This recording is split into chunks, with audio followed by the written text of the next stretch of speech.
You know what I did today? No, what? I took apart my dishwasher so I could clean it. Okay, and? It was gross. Okay, so?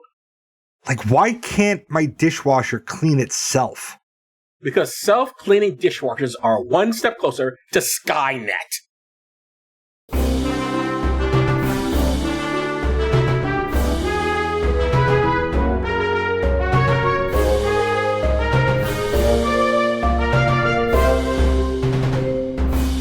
Well, does this still work? The podcast is all moves and asks, does this still work? I'm Joe Dixon. And I'm George Romacka. And today we're discussing the Terminator from 1984 and some historical context. First, podcasty stuff. We're excited to announce that we've joined the Creator Accountability Network. CAN is a nonprofit dedicated to reducing harassment and abuse through ethical education and a system of restorative accountability. We joined because we care about the safety and well-being of our community members. If you feel our behavior or content has harmed someone, please report it to CAN, either via the reporting form on their website, creatoraccountabilitynetwork.org, or via their hotline at 617-249-4255. They'll help us make it right and avoid repeating that mistake in the future. CAN also needs volunteers from our communities to help with their work, so if you have skills you think would be helpful, or time and a desire to help, please visit their website to find out how you can volunteer. Most importantly, get the word out to other creators who you think would be interested in getting credentialed. Help us build safer communities together. And one way you could help is by giving money, or at least by watching the fundraiser that will be happening on January 8th, the day after this drops for regular people and 2 days after it drops for patrons. You can go to canlivestream.org to watch. Joe and I will be taking part in a live reading of the play Monster, or Me Too Brute, with a bunch of other podcasters and CAN people. So Come see us act. Indeed. I mean, more we're than our cold open. Voice acting than acting, but still. Well, I mean, it'll be video. Yeah. I do a costume change. You do a costume change, yes. And listeners, if you pay extra, you can see George change his costume. Right there on the video. You can see everything.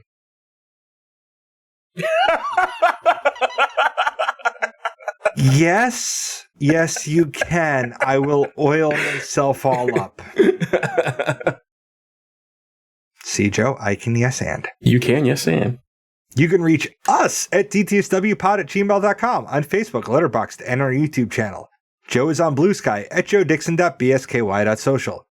Please tell your friends about us, even the ones who don't check to make sure that the person they mean to be talking dirty to actually answered the phone before they start talking dirty, and leave 5-star ratings everywhere.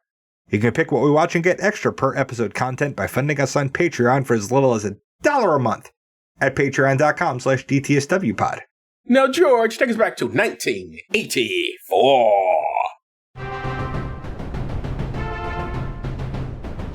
And this is the way it was. Before you get into the history, you know something I just realized? We've never actually watched 1984. Maybe we should put that on the list sometime. Sure. There is a movie called 1984. I mean, I've read the book. So have I. Long time ago. But anyway, you were saying about history. There's actually I don't remember if it was a New York Times crossword from recently or in the archive from last year, because I do a lot of crosswords lately.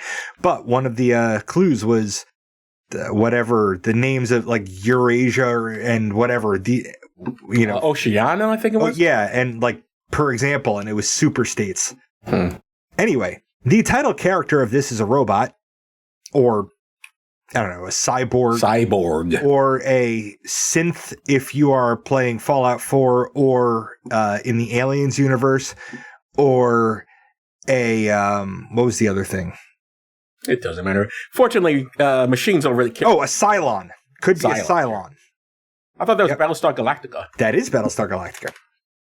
But we're going to look at robotics news from 1984. So, Joe, give us our first headline from the Windsor Star of Windsor, Ontario, Canada. And I didn't stick to like a particular locale for this because even though this was shot entirely in California, it never actually mentions where it takes place. I think it's pretty obvious it's California, but yeah, they never actually say it. Okay, the headline is, Cobo conference on robotics to be largest in world. At this 5-day event, called Robots 8, 25,000 attendees got a detailed look at the research, development, and applications of robotics from more than 250 vendors. The conference theme was merging technologies, which, not for nothing, is how you get a Skynet that wants to wipe out humanity. Mm-hmm. New things on display were robot models, sensors, and actuators that would allow robots to do more things in their characteristically consistent quality. Those things involved assembly, material handling, and finishing. Uh-huh. And I love it when a computer helps me finish. Yep, and that's fairly often. I left off the number 1 most roboticized activity because it is the subject of our next story. Joe, give us our next headline from the West Central Tribune of Wilmar, Minnesota. Small town factories may turn to robotic welders to cut costs. By and large, the number 1 application of robotics in 1984 was welding. And it makes sense. If you want to make the same widget over and over again and part of it needs to be welded, you'd want someone or something that could apply exactly the right kind of weld needed every time. Humans get tired, need breaks, and have to wear PPE.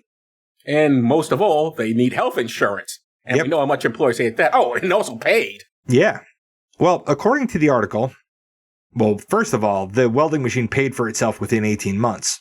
But this didn't actually result in welders losing their jobs. Oh, okay. In fact, companies kept their welders on to operate, program, and repair the welding robots. Yeah, that's unusual. Okay, good for them. And the way I guess that works is they could actually get more production out of it. So they were still getting more product that they could sell, even with keeping the same people on staff. Okay. So there was no point in letting them go because they still increased their profit margin. Cool. All right. Which, not that, okay, that I could buy that. Sure. Yeah. Sounds good. Of course, this is 1984. I don't think that attitude exists today. I mean, I don't work in robotics, but I do work in automation. Our nation could easily retrain people in any jobs getting obsoleted if we would tax the billionaires, at all. At all.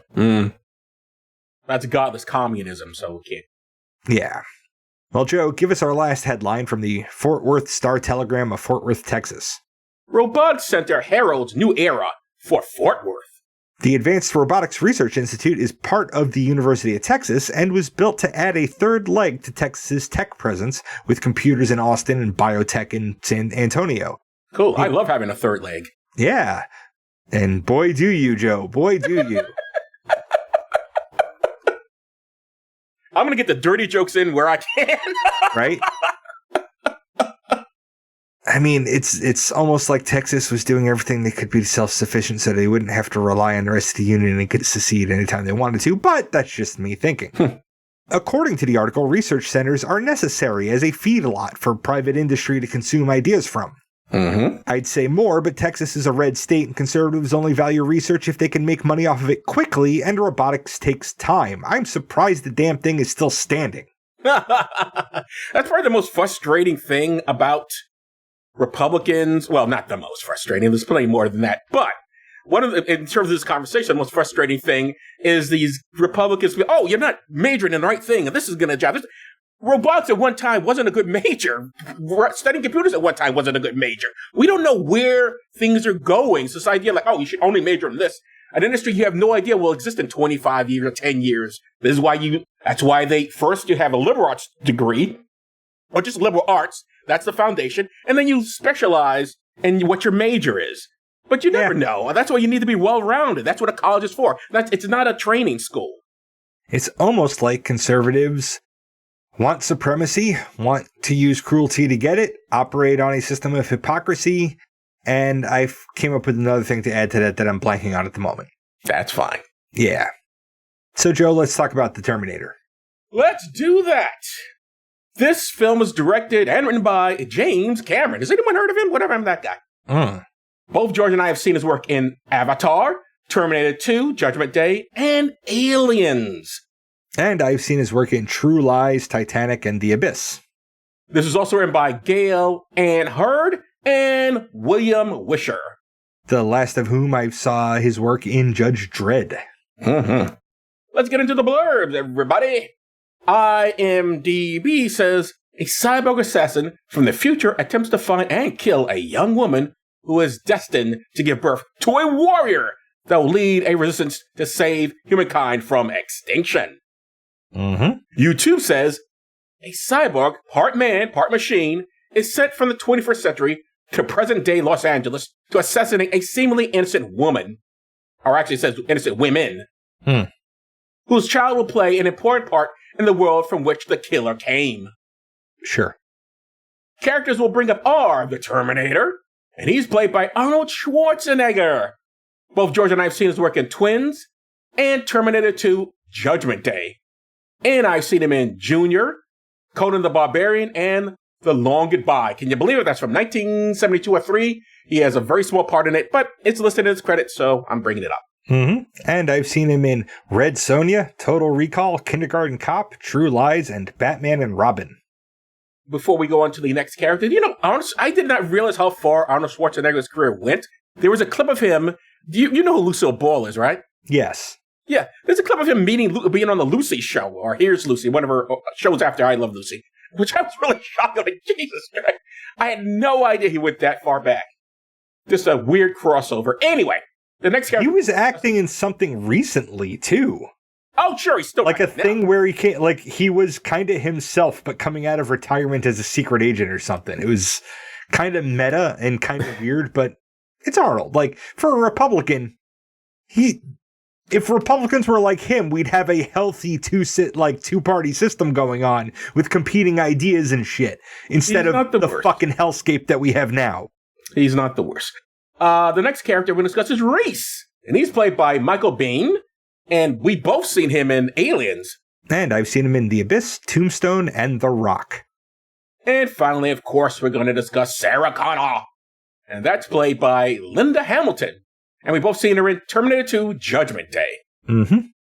Speaking of The Rock real quick, if you hit Dwayne The Rock Johnson on the bottom, you're hitting rock bottom. Heyo. I'm sure there's plenty of people who would love to be his bottom. Anyway, this is the plot. I saw this movie in the theaters when it came out, and I distinctly remember two girls breaking out into Spanish when Arnold Schwarzenegger first appears and is stark naked. If I'm not mistaken, these girls seemed to really like what they were seeing. They were quite gigglish about it. In the theater. Okay, because I read ahead, and I was like, did you remember that in the movie? Oh, no, yes. And no, it just occurred to me, no, in the theater, George. That's where, that he said he saw it in. Okay, yes. They weren't over at my place. Anyway, the story here is pretty simple. Two time travelers go all the way from 2029, that's 4 years from now, when we're recording this, to 1984. One of the travelers is named Reese. He is here to save Sarah Connor. The other guy from the future is no guy at all. He's a cyborg. He goes back in time to kill Sarah Connor, so she won't have a child that will save humanity. You see, in the future, the machines have taken over, and only one man unites humanity to stop human beings from being wiped out. That man is Sarah's unconceived son. While saving Sarah, Reese has sexy time with her. Because, surprise, he's the father. Only he'll never know it because the Terminator kills him before he even knows he knocked Sarah up. Sarah herself manages to finally take the Terminator out. She then goes into hiding, ready to raise her future warrior son. Several movie sequels after this will fuck up a lot of that story, but we're not here to talk about that. George, do you want to add anything? Reese the Terminator doesn't actually kill Reese. Reese kills himself. Accidentally, yeah, the bomb blows up and... Right, which, that inflicts enough damage to the Terminator to allow Sarah to kill it. Yes. With a hydraulic press. Which she was fortunately had to run into a place that happened to have one. Boy, that was good timing for her. Glad that worked out. Almost like it was scripted. There's a lot in this film which... Okay, we're from the future, and yet somehow we know exactly what alleys to run through, which place to run to get away from the cops. It's just amazing! Well... funnily enough, a lot of the filming in this was done guerrilla style. Oh, really? Like, in order to avoid having to go through all the work getting shooting permits, they would just show up, shoot a scene real quick, and then fuck off before the cops would show up. And they did that again and again. And they did that for reshoots. Like, shit, we need to reshoot this one. Let's go do that again. This is actually a pretty common thing that people do, but usually, I know this wasn't the biggest budget, but this was still a mainstream Hollywood movie. I'm surprised they had to do it. For independents, sure. For guys who get no money, they do that. I'm surprised this film did that. Funny you bring up that very specific thing, because they did that for the last scene with Sarah Connor, like at the gas station. Mm-hmm. And a cop caught up, and they managed to convince the cop that they were like UCLA film students. Quick thinking. Well, they could have just said, oh, well, I guess Arnold wasn't there that day, and Linda Hamilton wasn't a big enough star. Because otherwise, they would have said, what do you mean? We're like, I'm a celebrity. And they go, oh, yes, okay. Yep. Anyway, let's get into the questions here. If machines are killing off humans, why wouldn't they just cut off our water and food supply rather than shooting us? I mean, the machines in this movie are pretty crude. It's almost like they're human beings. Okay, Joe. Mm-hmm. I hate that we have this as an example. You know how Israel wants to wipe Palestine off the map? Yep. You know how most of the way they've done that is to cut off the supply routes and shit so that the Palestinians are like starving to death? Where? That takes a really fucking long time. Are they in a rush? I'm talking about the machines in the movie as opposed to Israel. Israel's probably in a rush. It's more efficient. Like, humans are... Is that really more efficient? It's more efficient to shoot a human in the head than it is to starve it to death, because you have to keep watching it while it's starving to death to make sure it doesn't run away and start an army. Or invent a cure for whatever, or like find a rat and eat it. Like, when it comes down to it, we're pretty scrappy. I don't know. Just seems like much easier to just slowly watch us. Like I said, machines don't care. They're just wait us out. Let them starve and it'll be fine. Terminator Schwarzenegger uses a series of guns. One of them comes with a scope on it that beams a red dot at the target so you won't miss. Why would a machine need that? In particular, why would this machine need that? Yeah. Because we see it from its point of view, like doing math and shit. Because you don't know that that gun is sighted properly or anything. Like, it's one more thing to... Also, it's to let the audience know where you're pointing your gun. It's because the script says so, yes. Yeah. That's the only reason, because it doesn't make any sense otherwise. Why would he need that? He's a machine. He's just like bang, bang, bang. And he doesn't need... All he has to make sure is he hit his target. Does he care where he hits it? It's not that important to him. He shoots his one woman, then he shoots her in the head when she's down. Yeah, guy runs through a car through a station. I mean, the guy's the killing machine. He doesn't care. Mm-hmm. Both the Terminator and Reese use a telephone book to find Sarah Connor. Yep. They also seem to know what a telephone booth is. Mm-hmm. How is it possible when people around right now don't know what those things are? Because the movie was made in 1984, when people did know that. And telephone booths and phone booths. Well, it's a product of its time. Like, the movie had no idea that we'd all be carrying around more processing power than what took us to the fucking moon in our pockets. All the time. That's why we don't know what a phone book is, because anybody whose phone numbers we need, we already have. Yes. It was just very funny. And he was going in like, oh, we're from the 29th century. Oh, not 20th, sorry, 20th year 2029. Oh, here's a phone booth. Let me look at the phone booth for this woman. Well, okay, guys. Good thing you know what that is.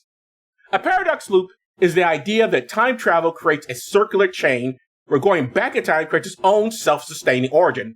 Is this film an example of a circular loop? Okay, do you mean a paradox loop or a circular loop? I mean circular. I don't know what a paradox loop is. Is it the same thing? I think a paradox is something that makes itself impossible.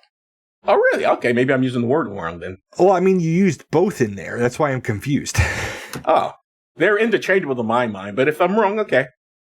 A paradox is a seemingly absurd or self-contradictory statement or proposition that, when investigated or explained, may prove to be well-founded or true.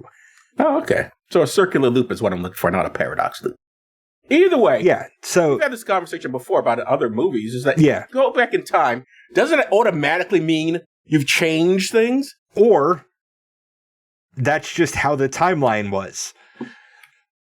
Oh yeah, or this is always going to happen. Yeah, that's another. So it's like I mean, don't look, it's a think sci-fi movie. I didn't understand, but still, just funny when they do that. Yeah, because ultimately the Terminator couldn't have killed Sarah Connor.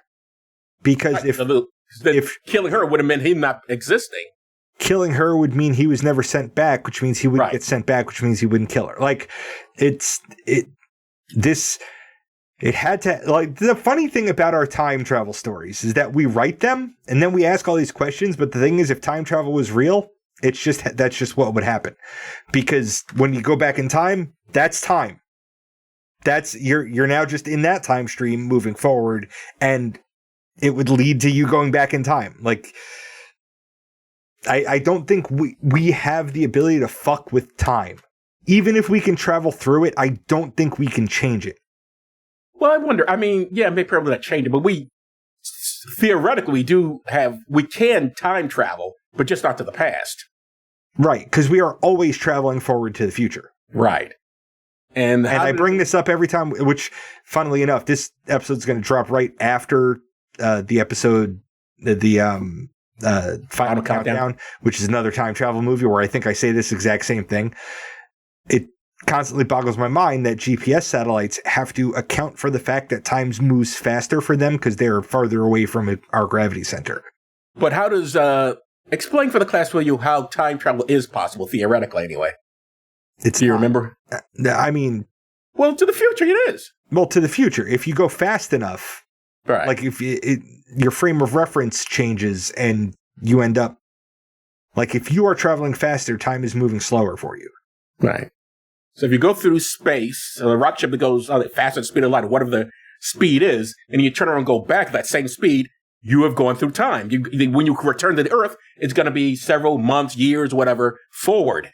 But you will only have aged a day or, whatever. Yeah, you won't have aged much. You have to, so you have to go sufficiently fast and far away from any gravitational bodies. Yes. That are going to slow you down.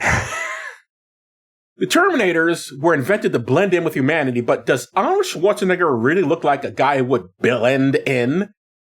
No. I like it. No. Like, let's send this guy back in time. Let's find a Terminator that looks so fucking huge as opposed to, they're all machines. Why not just, if they didn't make anyone's short or scrawny look? I mean, what do they care? It's all metal under that flesh.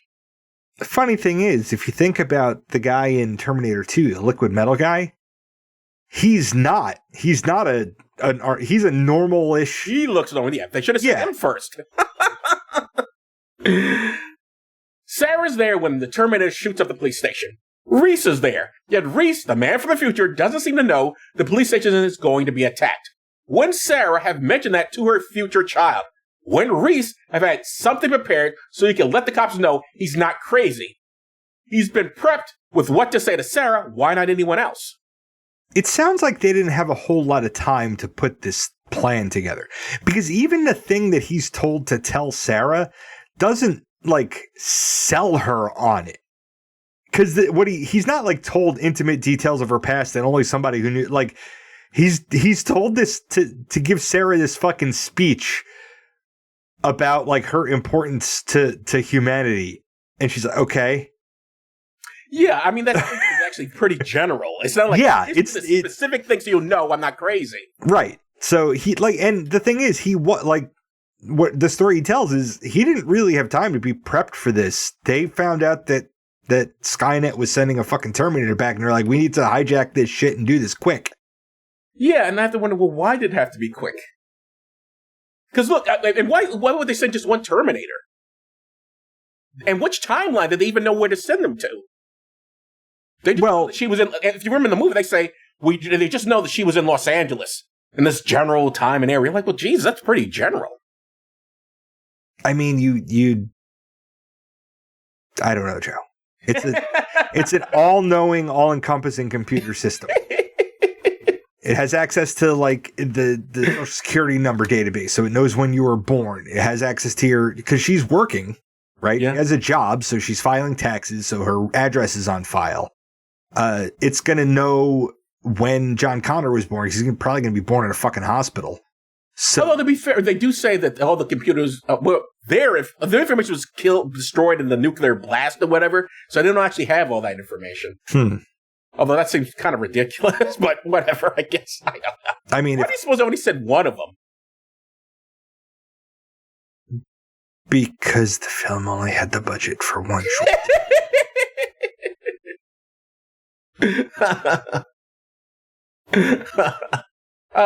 But I have to say it was, well, this is a quickie. Like, what, does it still work? Yeah. Kinda. It's a little fucked with its date. So it starts with a present day thing, and then, which gets my hackles up, and I'm like, nope, doesn't fucking work. Blah, blah, blah, blah. And then defines present day as 1984.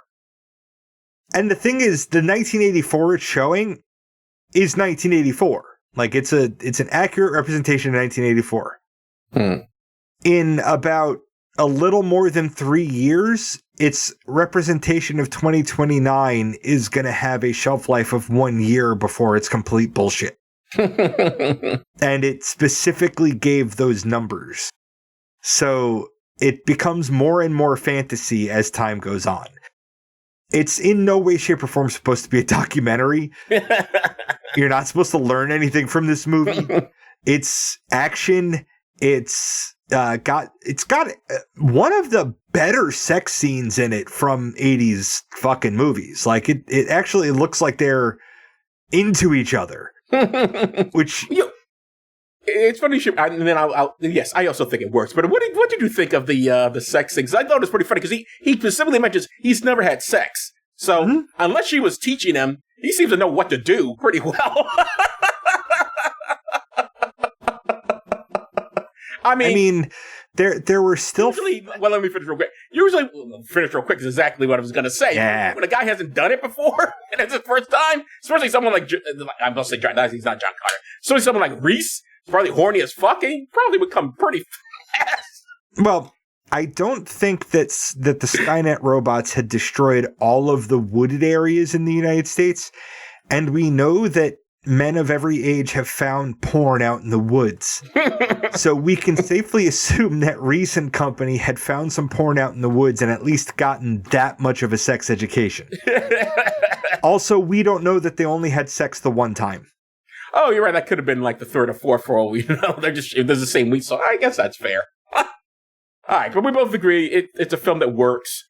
And there isn't really much to say about it. It's not... It's dated for sure, but it's not dated in an offensive way. The special effects in it were largely practical effects. Yes. And they were good. Like, it's Schwarzenegger is a little bit wooden in the sunglasses. When he's putting the sunglasses on, he's got the eye. Like, he's a little bit of a claymation fucking thing.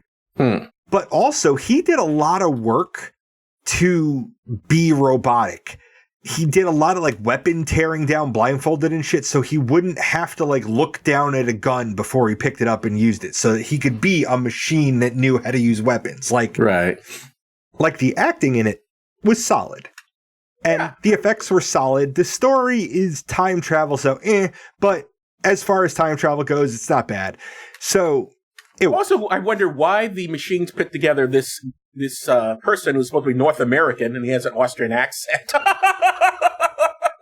Because you could ask that in literally every Arnold Schwarzenegger movie. They never explain why this man is supposed to have an Austrian accent, even though he's seemingly born here or he's born. Like, even in Conan the Barbarian, like, Austria didn't exist yet. Why does he have this accent? Well, England didn't exist in that either, so... It's just fun to rag on it. No, but obviously it's just stupid. But it's stupid in a good way.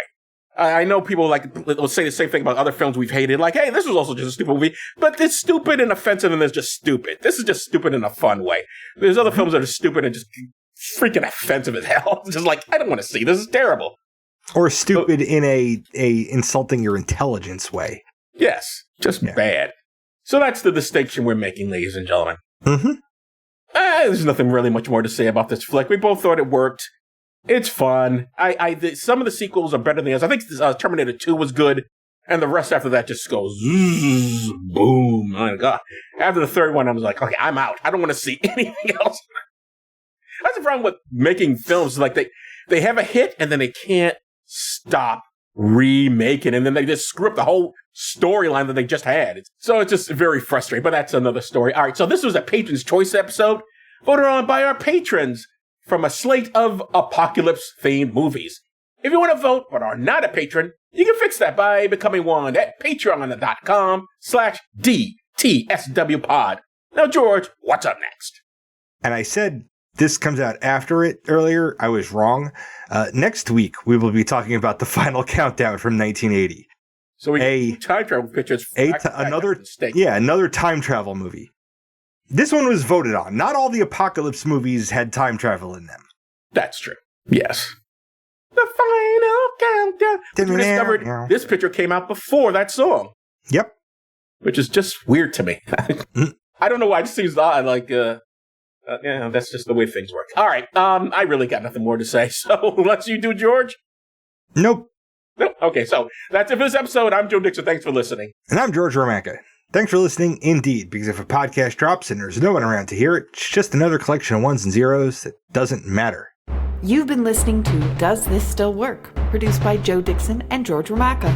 This content is CAN credentialed, which means you can report instances of harassment, abuse, or other harm on their hotline at 617-249-4255 or on their website at creatoraccountabilitynetwork.org. The hosts can be reached via social media, email, or the contact page at dtswpod.com. Be good to yourself and others, because that still works.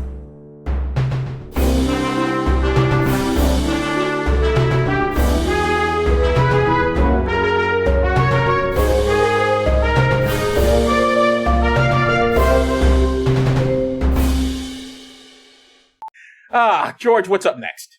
Read the script, Joe. George, you want to discuss a little about your personal life? Oh, yeah. Although I am going to go to something called Tantra Speed Dating. Dear Ann Landers, I am 32 years old. My husband, Kevin, is 34. Dear Ann Landers, my daughter is due to have a baby next month. Dear Abby, my husband and I are expecting our first child. Man, you had children on the brain, huh? Well, I guess, the premise of this is an unborn child, right? An unconceived child until the very end of the movie.